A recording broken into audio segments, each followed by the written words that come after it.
ത്രിയേക ദൈവത്തിൻ്റെ തിരുനാമത്തിന് മഹത്വം ഉണ്ടാകട്ടെ. കർത്താവ് പ്രിയ സഹോദരങ്ങളെ, വേൾഡ് ടു വേൾഡ് ടെലിവിഷൻ്റെ ആഭിമുഖ്യത്തിൽ നടത്തപ്പെടുന്ന ബൈബിൾ ക്രൗൺ പ്രതിദിന പ്രശ്നോത്തരിയിലേക്ക് നിങ്ങളെല്ലാവരെയും കർത്തൃനാമത്തിൽ സ്വാഗതം ചെയ്യുന്നു. നമ്മുടെ ഇന്നലത്തെ ചോദ്യം, മഹലോൻ്റെയും കില്യോൻ്റെയും മാതാപിതാക്കളുടെ പേരെന്ത്? ഉത്തരം എലിമേലേക്ക്, നവോമി. ഇന്നലത്തെ വിജയി.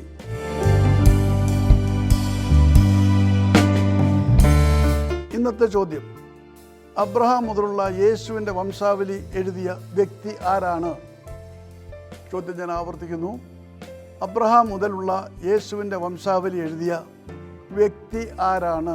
വേഗം ഉത്തരം അറിയിക്കുക, സമ്മാനം നേടുക. ദൈവം നമ്മെ അനുഗ്രഹിക്കട്ടെ. താഴെ കൊടുത്തിരിക്കുന്ന വാട്സാപ്പ് നമ്പറിൽ നിങ്ങളുടെ ഉത്തരങ്ങൾ അയയ്ക്കുക.